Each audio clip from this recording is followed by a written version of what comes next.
The tent shook again, a low metallic shudder that rippled through the floor plates and rattled every loose object with the enthusiasm of a universe that had never learned to knock. Someone swore. Someone else laughed, a short, hysterical sound that suggested the laugh had escaped by mistake. Samuel did not look up.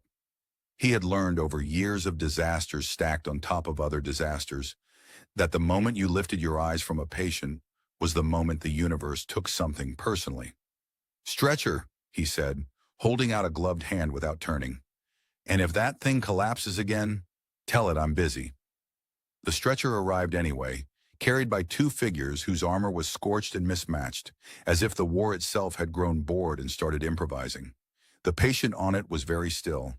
That was never a comforting sign, but Samuel had long ago stopped ranking his fears. He slid into motion, muscle memory taking over, fingers already counting, eyes scanning for the obvious betrayals of flesh. Blood, yes, a lot of it. Not the dramatic spraying kind. Those were almost polite in their honesty, but the slow, soaking kind that suggested something inside had made a very bad decision. "All right," Samuel murmured, leaning closer. "Let's see what you've done to yourself." The woman's eyes were open, clear, focused in a way that unsettled him more than screaming ever did. She watched him as if he were a puzzle she intended to solve once the pain allowed it. Her face was human enough to slip past his attention at first. Familiar proportions, familiar fragility. Only later would he notice what was different. For now, all he saw was the wound. "Name?" he asked, because it was a habit, and habits were sometimes the only structure left. She didn't answer. Her gaze flicked briefly to the torn tent wall, where smoke bled in, carrying the smell of ionized air and something faintly floral that did not belong in a battlefield. "All right," he went on cheerfully. "Strong, silent type. That's fine. I do enough talking for everyone." He pressed a scanner against her side. It whined in protest, flickered, then settled into a sulky glow. The readout scrolled data that was almost helpful. Almost. "Oh, come on," Samuel muttered. "Now you decide to be mysterious?" Another tremor ran through the ground. Somewhere outside, something large fell over with a sound like a god losing balance. The tent lights dimmed, flared, and settled into a sickly half-glow that made everyone look like they'd made poor life choices. Samuel adjusted his stance and kept working. "You're going to feel pressure," he told her, "and if you don't, please let me know, because that means something has gone very wrong." Her lips curved, just barely. Not a smile exactly, more like the memory of one. That was when he noticed her ears. They were long, tapering slightly as they curved back through her dark hair, elegant even now, even streaked with blood. Not grotesque, not exaggerated. Just different. Off-world, his mind supplied belatedly. Another species pulled into this mess. Another life that had not asked for the universe to become loud and violent today. "Well," he said as he worked, "that explains the scanner sulking. Don't worry, it hates everyone equally." Her eyes narrowed, amused. "You speak to machines as if they listen." "They do," Samuel said seriously. "They just don't care." He focused on stabilizing her, sealing what he could, coaxing the nanogel to cooperate. It crawled reluctantly over torn tissue, shimmering faintly blue as it did its slow, precise work. Outside, voices rose and fell. Orders shouted in 3 different languages, none of them agreeing with each other. "You shouldn't be here," he added absently. "Not exactly a tourist destination." "I know," she said, her voice low, steady despite the pain threaded through it. "I wanted to see." "Ah," Samuel replied. "Those are always the last words before paperwork." She huffed a quiet breath that might have been laughter. The tent shook again, harder this time, and dust rained down. Someone yelled that the perimeter had shifted. Someone else yelled back that the perimeter had always been terrible, and this was not news. Samuel did not stop. He adjusted pressure, checked vitals, ignored the way the world insisted on intruding. "What were you doing out there?" he asked, partly to keep her conscious, partly because curiosity was cheaper than fear. "Watching people suffer," she said frankly, "and realizing reports do not convey the smell." He snorted. "Nothing ever does." He worked in silence for a while after that, broken only by the tense complaints and the distant roar of machines too large to belong to any sane species. The woman's gaze never left him. It wasn't desperate. It wasn't grateful. It was measuring. "You're very calm," she observed. "I'm panicking internally," Samuel said. "I just like to keep it private. It's rude to share." Her lips twitched again. He glanced at her face, then back to the wound, then finally allowed himself to really look at her ears. The subtle lines of them, the way they moved almost imperceptibly, as if tracking sound beyond human range. "Hold still," he said gently. "I need to do something clever." "Is it dangerous?" "Only if I mess it up," he replied. "So yes, but in a comforting way." The scanner beeped, reluctantly impressed. The nanogel settled. Her breathing evened out by a fraction. Outside, the chaos continued, indifferent to the small victory unfolding inside a shaking tent. Samuel exhaled slowly, the way he always did when he'd managed to steal a moment back from the universe. He did not yet know who she was. He did not yet know that this moment would matter far beyond blood and bone. He only knew that she was alive, and that for now that was enough. The woman did not sleep. Samuel noticed this several minutes after he expected her to, which was usually the point when patients either slipped into unconsciousness or began asking inconvenient questions about their odds. She did neither. She lay still on the stretcher, breathing more evenly now, eyes open and alert, tracking movement in the tent with the patience of someone used to observing rather than participating. "This is the part where you close your eyes," Samuel said, adjusting a stabilizer clamp. "I promise I'll still be here when you wake up. I'm very consistent that way." "I prefer to remain aware," she replied. "Of course you do," he muttered. "Everyone interesting does." The tent had been reinforced since the last near collapse. Someone had welded a support beam at a slightly crooked angle, which meant the ceiling no longer threatened to fall directly on their heads, but instead leaned menacingly to the left, like it was considering it. Outside, the sounds of disaster had shifted from frantic to methodical, which usually meant the worst had already happened, and now everyone was pretending it was manageable. Samuel wiped his hands on his already ruined gloves and checked her vitals again. The readings were odd. Not alarming, exactly, just unfamiliar. Her heart rhythm was slightly off human norms, not erratic, just layered, as if something else kept time beneath it. "You've got a very opinionated circulatory system," he said. "Has anyone ever told you that?" "Yes," she said. "Frequently." "Good. Means it's not new." She tilted her head a fraction, eyes following his hands. "You are not afraid." "I am," Samuel said. "I just prioritize poorly." A shout cut through the air as a stretcher went past the tent entrance, carried by soldiers arguing loudly about whose fault something was. One of them tripped. The stretcher wobbled. Everyone shouted at once. It did not fall. A small miracle passed unnoticed. Samuel glanced toward the opening, then back at his patient. "See? If I stop paying attention, the universe tries to kill someone else out of spite." She watched him with open curiosity now. "You joke often." "It's either that or scream," he said. "And screaming doesn't help the paperwork." Her gaze flicked to a nearby monitor displaying casualty counts and scrolling red text. The numbers updated faster than Samuel liked. "You have many injured," she said. "We're very popular," he replied.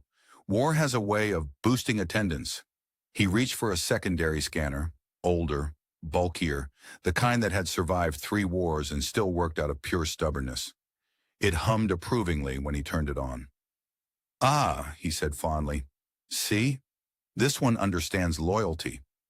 The woman's lips curved again. Not enough to be a smile, but closer than before. "You speak as though your tools are comrades." "They are," Samuel said. "They've saved me more times than people." He ran the scanner over her again, slower now, careful not to disturb the sealed wound. The readout adjusted itself, compensating, translating alien physiology into something almost readable. "You're not from the local systems," he said casually. "No," she replied. "That makes sense. Locals complain more." She closed her eyes briefly, then opened them again. "You assume much." "I do," Samuel agreed. "It's how I survive." Another tremor rolled through the ground, gentler this time, like an afterthought. Dust fell. Someone cursed creatively. The lights flickered but held. "Try not to move," he said, noticing the subtle tension in her shoulders. "Everything in here is holding together through optimism and duct tape." She obeyed, though it was clear restraint did not come naturally to her. "How long until evacuation?" he considered. Long enough to regret the question, short enough to hope. Her ears shifted slightly at a sound he could not hear. She turned her head just enough to listen, then looked back at him. "They are reorganizing," she said. "Your command structure is flexible." "That's one word for it," Samuel said.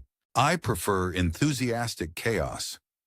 She studied his face, the lines at the corners of his eyes, the exhaustion he had long since stopped hiding. "Why are you here?" He paused, surprised. "You mean today or existentially?" "Today," she said after a moment. "Because they needed medics," he replied, "and because I'm bad at saying no." "That is not usually enough." He shrugged. "It was this, or teach first aid to teenagers on a mining colony. They asked too many questions." She made a sound that might have been amusement. It was quiet, restrained, as if she were unfamiliar with the practice. He finished securing the last stabilizer and stepped back, finally allowing himself a full breath.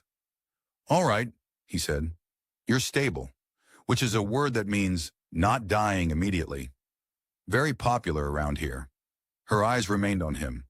"You did not ask who I am." He glanced up, brow creasing slightly. "Do you want me to?"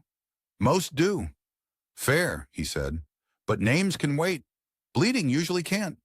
The tent flap lifted as a figure leaned in, breathless, armor scorched. "We're moving the criticals in 10, they said. Security's sweeping the outer zone." Samuel nodded. "She's critical," he said, "and she's coming with me." The figure hesitated, looking at the woman, then back at Samuel. "Are you sure?" Samuel followed their gaze, then shrugged. "I've had worse instincts." The figure left without arguing, which Samuel took as a good sign or a very bad one. He turned back to her. "We're going for a ride," he said. "It'll be loud, uncomfortable, and full of people pretending they know what they're doing." She held his gaze, something thoughtful passing behind her eyes. "Then I am in capable hands." Samuel snorted. "Let's not exaggerate."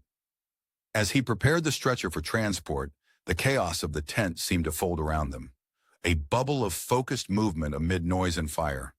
He did not yet know why her attention weighed on him, or why her calm unsettled him more than panic ever could. He only knew that she was watching him as if this moment mattered. And for reasons he could not yet explain, he found himself hoping she was right.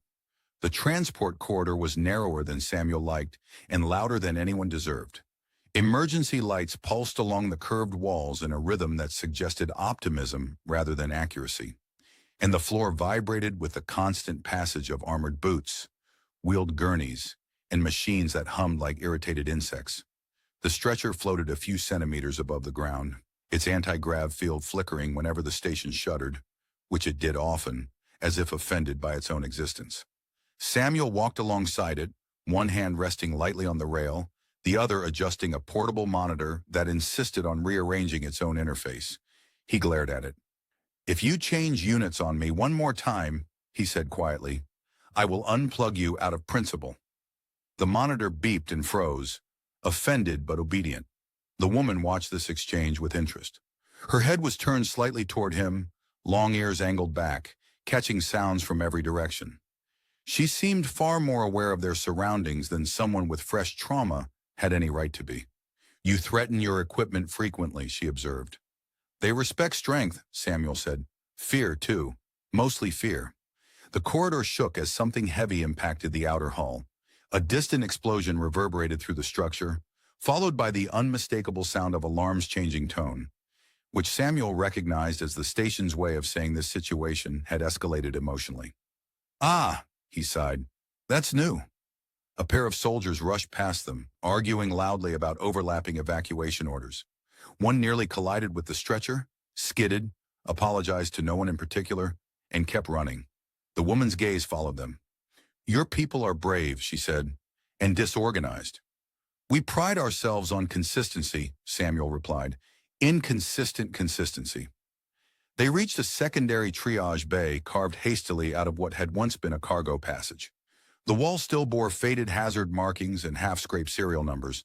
Someone had hung a privacy curtain that did not quite reach the floor, which Samuel suspected was more symbolic than effective. He guided the stretcher into position and leaned in again, checking the wound seals, the stabilizers, the readouts. Everything held. That was suspicious. "You're holding together better than expected," he said. "Either my work was flawless or you're stubborn." "I am told it is both," she replied. "Good answer." He reached for a fresh injector, hesitated, then glanced at her face. "This will help with pain," he said. "It might also make you slightly annoyed at the universe." "I already am," she said calmly. "Then you won't notice a difference." He administered the dose. The monitor adjusted its parameters again, this time without complaint. Samuel frowned. "You're metabolizing that faster than predicted." Her eyes flicked to his. "Is that a problem?" "Only academically," he said. "I'll complain about it later." For a moment, the noise receded. The triage bay settled into a tense, humming equilibrium. Outside, the war continued to rearrange itself. Inside, Samuel focused on small, solvable things. "Earlier," she said softly, "you asked what I was doing outside." He nodded. "I remember. My curiosity survived." "I was not supposed to be there," she said, "but I was tired of being informed from a distance." "That's fair," he said. "Distance is very comfortable and not at all honest." She studied his face again, as if committing it to memory. "You treated me without hesitation." "That's the job," he replied. "I hesitate afterward. Privately." She was quiet for a few seconds, then spoke again, her voice lower now, closer. "Do you know who you are touching, human?" His hands were steady on her side, fingers adjusting a seal that had begun to shimmer unevenly. He did not look up immediately. "At the moment," he said, "someone whose internal structure is making my scanner nervous." She inhaled carefully. "You are touching the Queen." The words settled into the air between them, heavy and absurd, like an object dropped into the wrong room. Samuel blinked. Once. Then he adjusted the seal another millimeter. "All right," he said. "Then Your Majesty's internal bleeding is still unacceptable." Her eyes widened, just slightly. "I am serious," she said. "I believe you," Samuel replied. "I just don't have time to react appropriately." A faint smile tugged at her lips despite herself. "Most people stop." "Most people aren't in the middle of a medical procedure," he said, "and most people don't have blood on their gloves." He finally looked at her fully then, meeting her gaze. He could see it now, not in her features exactly, but in the way she held herself, the way her attention seemed to extend beyond the room. The weight of someone used to being obeyed. "Well," he added, "that explains the security situation." "You are not afraid," she said again, quieter this time. "I am," Samuel said honestly. "But fear doesn't get to make decisions right now." The station shuddered again, harder, lights flaring bright before dimming. A distant voice announced partial evacuation in 3 overlapping languages, each more urgent than the last. "You fled your protection," Samuel said, returning to his work. "That's going to upset some people." "It already has," she replied. "They are very good at being upset on my behalf." He snorted. "I know the type." She watched his hands, his focus, the way he treated her wound as a problem to be solved, rather than a symbol to be revered. Something shifted in her expression, subtle but profound. "You see me as a patient," she said. "Yes," he replied, "and a difficult one." Her laugh escaped then, quiet but real, surprising both of them. It softened the space between alarms and urgency. Outside the curtain, boots thundered closer. Voices sharpened, disciplined now, edged with authority. Samuel glanced toward the sound, then back at her. "We're about to have company," he said. "They're going to have opinions." "They always do," she said. He straightened slightly, rolling his shoulders. "For what it's worth, Your Majesty, I don't recommend field visits during orbital bombardment." She held his gaze. Something new there now. Respect, relief. Maybe more. "For what it is worth," she replied, "you may continue touching the Queen." He huffed a breath. "Let's just keep you alive first." The curtain swept aside as armored figures filled the entrance, the air suddenly heavy with protocol and power. Samuel did not move away.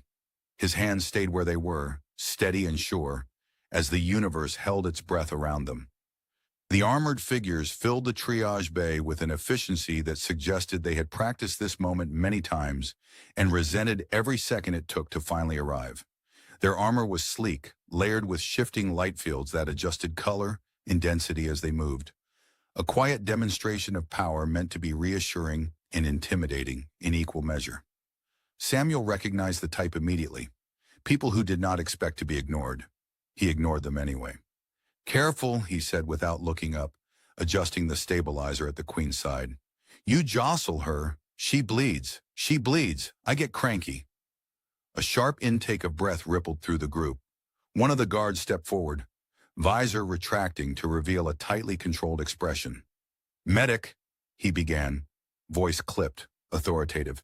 "You will step away from—" "She's mid-treatment," Samuel interrupted. "So unless you've got a medical degree hidden in that helmet, you can wait." The Queen watched this exchange with open fascination, her long ears tilted slightly, catching every inflection, every suppressed reaction. She said nothing. She didn't have to. The room already revolved around her in ways Samuel found deeply impractical. "Samuel," she said quietly. He glanced at her. "Yes? You may wish to acknowledge them soon. They are very dramatic." He snorted. "I gathered." He finished securing the last seal and finally straightened, rolling his neck as if only now noticing the dozen heavily armed figures surrounding him. "All right," he said, raising his hand slightly. "Acknowledged. Hello. Welcome to the disaster. Please mind the equipment." The lead guard stared at him, then at the Queen. His posture shifted subtly, the rigidity cracking just enough to let panic through. "Your Majesty," he said, dropping to one knee with the rest of his unit following in near-perfect synchronization. The sound of armored joints striking the floor echoed through the bay like a single reverent heartbeat. Samuel blinked.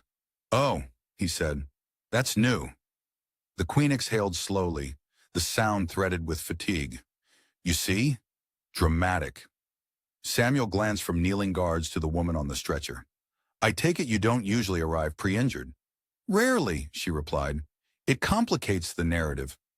The guard looked between them, clearly struggling to reconcile the sight of his ruler, calmly conversing with a human medic who smelled faintly of antiseptic and sarcasm. "Your Majesty," he said carefully, "you are to be transported immediately. This area is no longer secure." Samuel crossed his arms. "She's not going anywhere until I say she can." The guard's eyes snapped to him. "You do not have authority?" "I have medical authority," Samuel replied, "which trumps very shiny armor in most emergency protocols." The Queen's lips curved again. "He is correct." The guards froze. Samuel looked at her. "You're enjoying this?" "Immensely," she admitted. "It is rare that someone speaks to them the way you do." "Lucky me." The lead guard cleared his throat. "With respect, Your Majesty, this human does not understand the risks." "Oh, he understands them," she said. "He simply refuses to prioritize them." Samuel gestured around. "Look, I don't care who's in charge of what planet. Right now, she's a patient with unstable vitals and a very opinionated physiology. You move her too fast. You undo everything I just fixed. And then we all have a very bad day." Silence stretched. Somewhere outside, the station groaned, as if agreeing. The Queen shifted slightly on the stretcher, careful, deliberate. "I will remain," she said, "until he is finished." The guard hesitated, then bowed his head. "As you command." Samuel released a breath he hadn't realized he was holding. "See?" he said lightly. "Negotiation." The guards repositioned themselves, forming a perimeter that was somehow both protective and theatrical. One of them eyed Samuel's gloves with visible discomfort. "You are injured," Samuel said to the Queen, returning to his checks. "I'm guessing this wasn't in the official itinerary." "No," she said. "The official itinerary involved a safe observation platform and filtered data.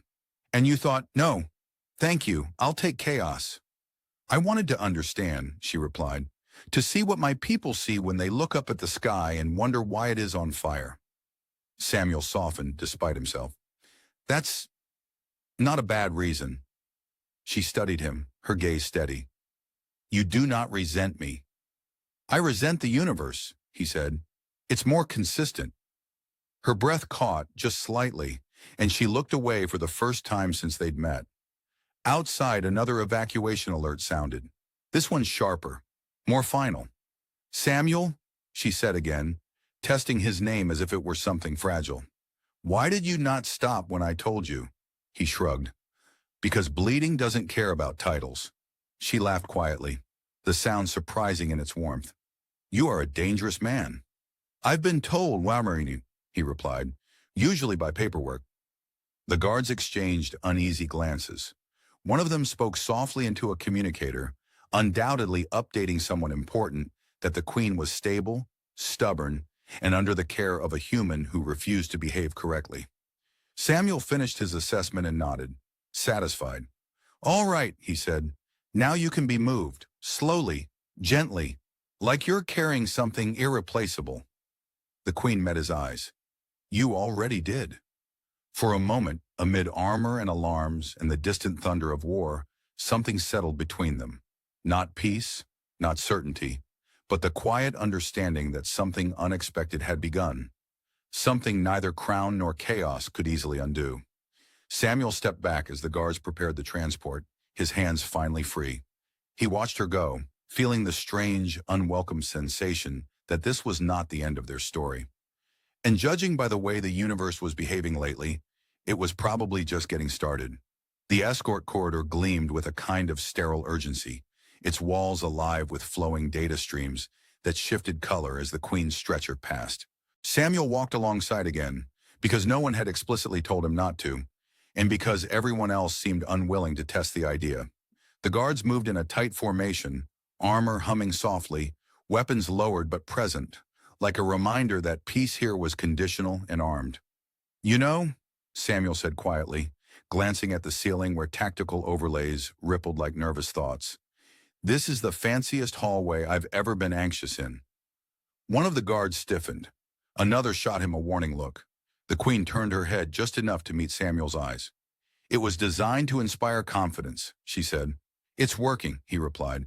I feel very inspired not to touch anything. They reached the medical bay reserved for people who did not wait in lines. It was larger, cleaner, quieter. Machines rested in alcoves like patient animals, their surfaces smooth, their interfaces calm. The stretcher settled into place with a soft, magnetic click. Samuel immediately began rechecking connections. You're already stable, one of the royal medics said, stepping forward. She was tall, composed, her long ears adorned with thin metallic bands that glimmered faintly. We can take over. Samuel glanced at the Queen, then back at the medic. I'm sure you're very capable, he said, but I'd like to finish what I started. The medic hesitated, clearly unused to being challenged by someone who looked like he'd slept in a chair for the last 3 days.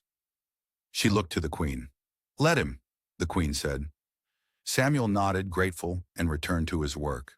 The room settled into a quieter rhythm, broken only by the soft hum of machines and the distant thud of ongoing conflict. You could have stayed on the platform, Samuel said after a while. You know that, right? Yes, the Queen replied. And yet, she echoed. I wanted to see what it costs. He glanced up. That's an expensive curiosity. So is ignorance, she said calmly.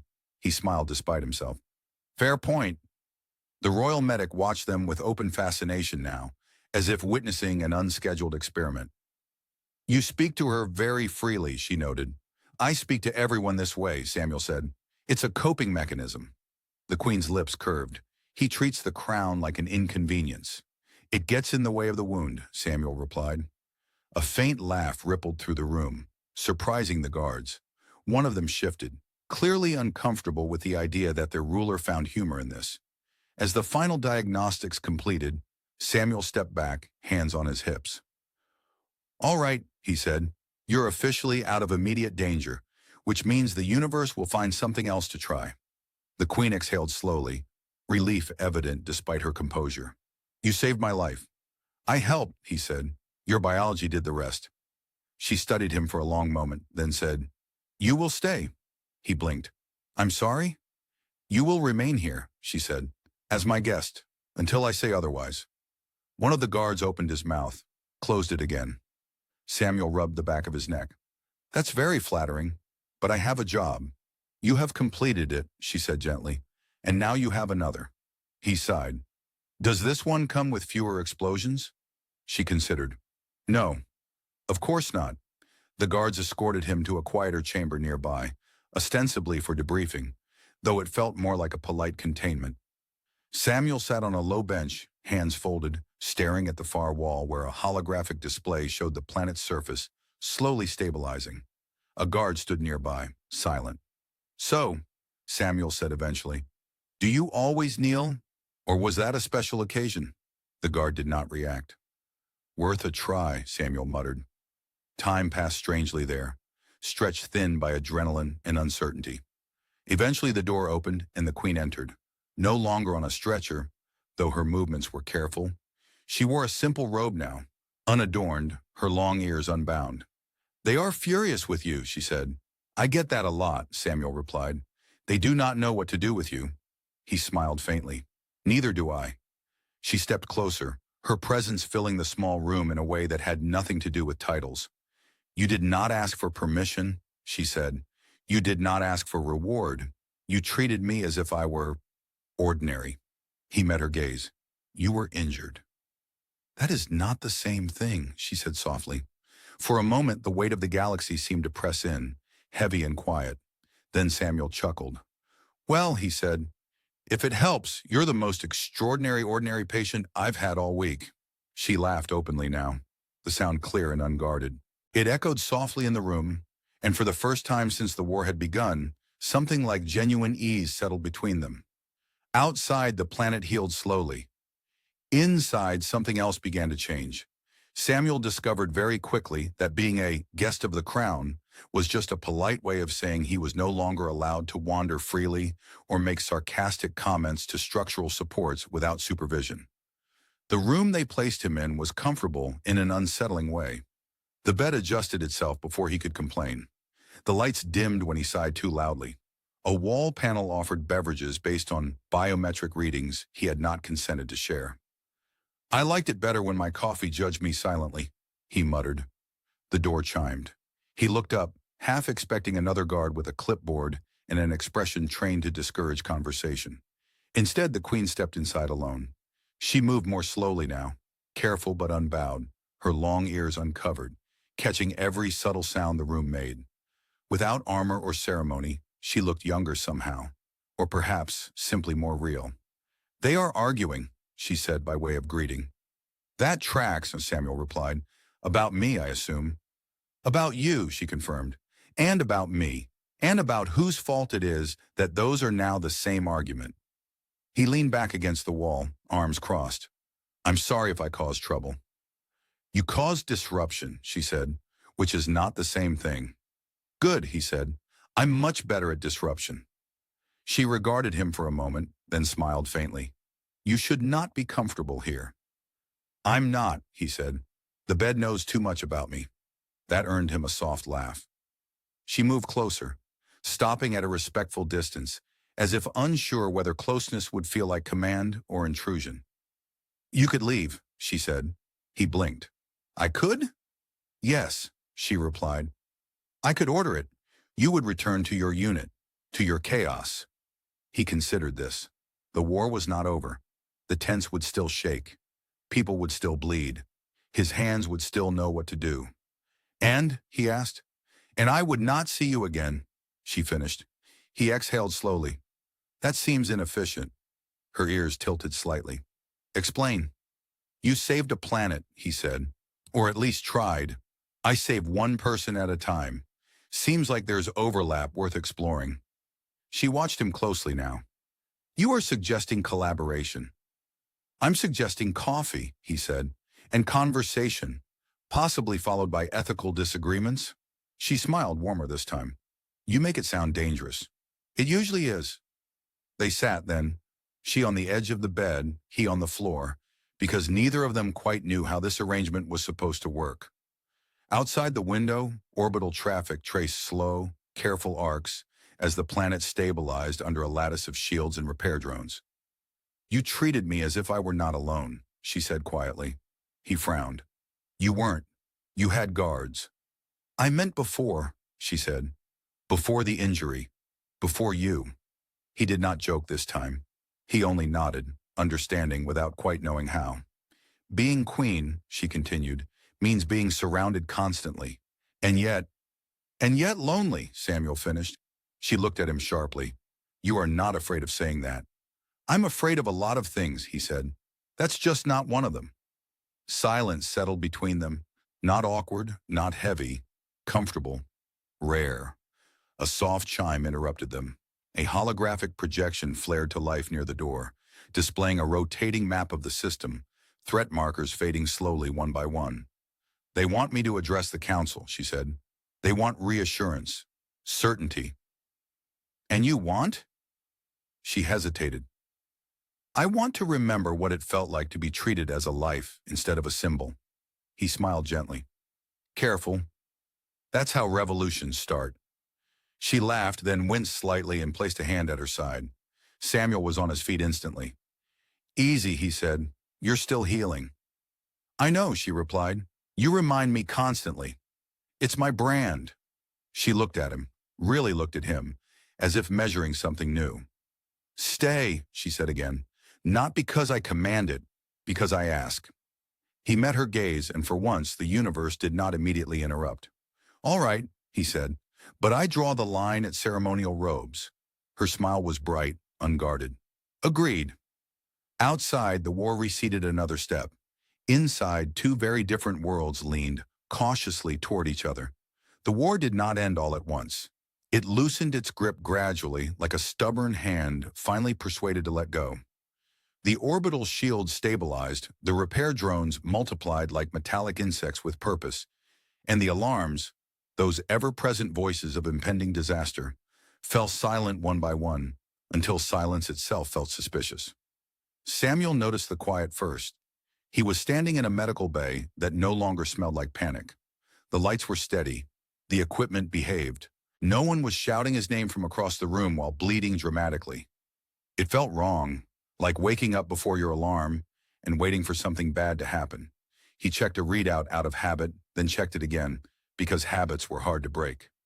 Everything was green. Well, he muttered, this is deeply unsettling. Behind him, someone laughed.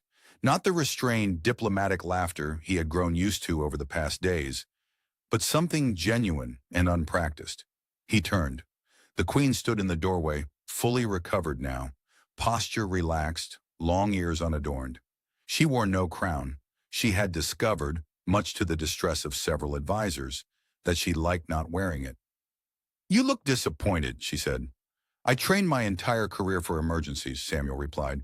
No one prepared me for success. She stepped inside, glancing around the bay. Your people are leaving. Yeah, he said. They get itchy when things stop exploding. And you? He hesitated, surprised to find the question still carried weight. I was thinking of going with them. She nodded slowly, as if she had expected that answer and respected it. You would be welcomed back. Somewhere, he said. Probably somewhere loud. They stood in silence for a moment, watching a pair of medics laugh quietly over a shared joke. Samuel realized with mild astonishment that he was smiling without effort. You changed things, she said at last. He shrugged. I applied pressure and hoped. No, she said gently. You reminded people that authority does not outrank care. He glanced at her. Including you? Especially me. Outside the viewport, the planet turned, scarred but healing. New structures glittered where old ones had fallen. Traffic resumed cautious patterns. Life, stubborn as ever, continued. I've issued new protocols, she said. Field access for rulers is discouraged, but mandatory first-hand observation for policymakers is now required. Rotational, supervised. Samuel raised an eyebrow. You're going to make your entire government uncomfortable. Yes, she said, pleased. You taught me that discomfort is educational. He laughed. I should invoice you. You already did, she replied. In perspective. He rubbed his neck, suddenly unsure. So, this is where we do the meaningful goodbye? Only if you wish it to be, she said. He looked at her, really looked. Not the queen, not the symbol, but the woman who had bled on a stretcher and argued about it. The woman who had listened, learned, changed. I used to think my job was just to keep people alive long enough to matter to someone else, he said quietly. Turns out, sometimes that's enough. She stepped closer. You mattered to me before that. He exhaled, the weight of the last days settling into something manageable. You know, if you ever get injured again, I will not, she said firmly. I recommend avoiding disaster zones, he finished. She smiled. I will take it under advisement. A chime sounded softly, a transport notification. His unit was ready to depart. Samuel picked up his bag. It felt lighter than it should have. They walked together to the docking corridor. No guards flanked them this time. No ceremony marked the moment. Just two people moving through a space that had been changed by what passed through it. At the threshold, he stopped. Hey, he said. Yes? If you ever need a medic who doesn't care about crowns, she met his eyes. I know where to find you. They held the look for a moment longer, then stepped back, each returning to their respective worlds. The hatch closed, the transport disengaged. Samuel watched the station shrink in the viewport until it became just another point of light among many. For the first time in a long while, he didn't feel the need to joke about it. The universe rolled on, vast, indifferent, endlessly complicated. But somewhere within it, a queen governed differently, and a medic worked with steadier hands, both quietly altered by the simple, radical act of treating a life as a life. And that, Samuel decided as the stars stretched into motion, was enough.